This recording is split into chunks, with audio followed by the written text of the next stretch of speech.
Hi, I'm Heather Ross. I'm running for U.S. Congress from Arizona's 6th District. And I get from time to time, actually time to time and several times a week these days, I get these candidate surveys to fill out. And I received one from the National Pro-Life Alliance. So, I'm a nurse. I'm in favor of life. That's my job, is to help people live a healthier and better life. So you would think that I'm pro-life, but what I think this group means is anti-choice. So I thought we could fill this out together, and you can see what kind of surveys we get sent these days. So 10 questions. Number 1, will you support federal legislation giving parents the right to stop any abortion from being performed on their minor daughter except to save the life of the mother? Well, I'm running for Congress because I think that every person deserves and needs access, affordable access to comprehensive health care across their lifespan, and this would not do that. So I'm going to say no. Number 2, would you support requiring a 48-hour cooling off period and mandatory counseling on the risks and consequences of abortion for persons who believe they may want to have an abortion? Okay, so first of all, only women can make the decision to have an abortion. So I'm going to cross out persons and write in women. Just a hint, Pro-Life Alliance, next time. And here's the thing you need to know is that by the time any woman has to make the decision whether to have an abortion or what to do when they're faced with an unplanned pregnancy, they've been thinking about it for more than 48 hours by the time they get to a healthcare provider. In fact, most women start thinking about what they would do if they were faced with an unintended pregnancy on like the first day of their first period. So that's more than 48 hours, and I'm gonna say no cooling off period. That's crazy. Okay, number 3, would you vote to require that abortion providers show the mother an ultrasound image of her child before any abortion takes place? Now, I don't know if you know, and you might see the lights flickering because we're having a crazy monsoon storm outside here. That's how we roll in Arizona. We're just gonna keep on going.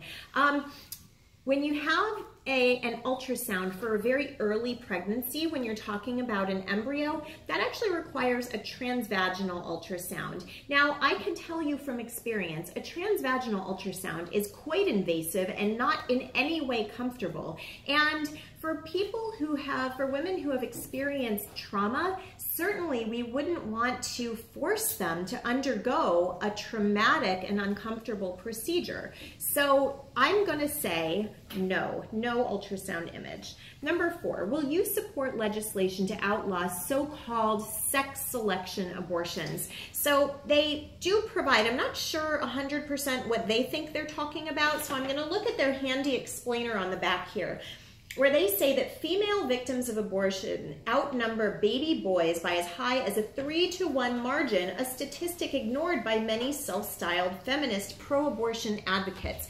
Now, one thing that I note about this explainer is it provides this really dramatic statistic, but doesn't do anything to cite it. Now, I'm a college professor, and if any one of my students turned in a paper that said something this aggressive and didn't provide a citation, I would give them that paper back because they wouldn't have passed it, and I would ask them to redo it with good citations. So first of all, no, I would not I would not outlaw sex selection abortions, and I would suggest National Pro-Life Alliance do the work and maybe cite these crazy statistics that you're putting out there.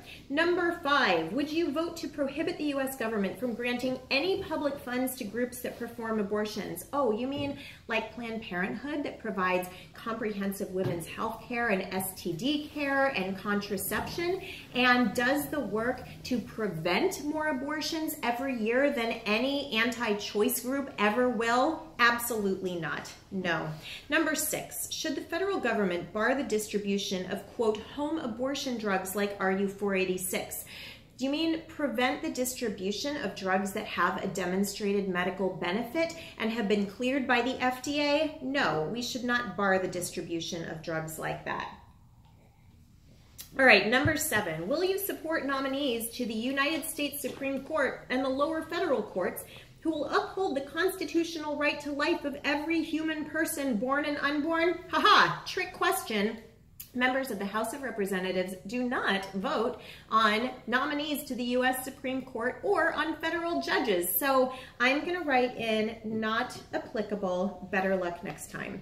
Number 8, will you support legislation which, under Article 3, Section 2 of the U.S. Constitution, would remove from the federal courts jurisdiction over the question of abortion? Well, you know, we are facing a situation right now where we are anticipating the nomination of a judge who would not support the right of every American, man, woman, and child, to privacy, and for men and especially women to make decisions about their own bodies. And if we're faced with a Supreme Court that's going to be stacked so heavily against the rights of women, then you know what?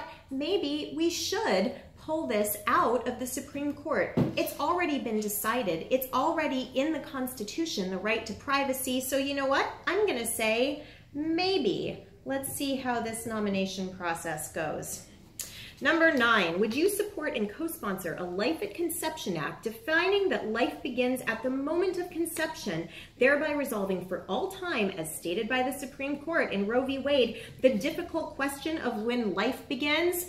The moment of conception? That's crazy. No, absolutely not.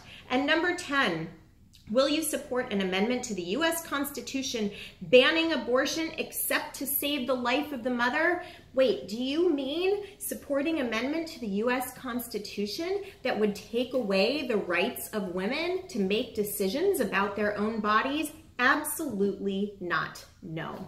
So that was my national pro-life, or really anti-choice. I'm going to go ahead and write that in up here. Anti-Choice Alliance 2018 Congressional Candidate Survey. And you know, we had a little bit of fun with this, but I want to be really clear. This is serious business. This is the kind of extremist activity that's trying to take away the rights of women across America.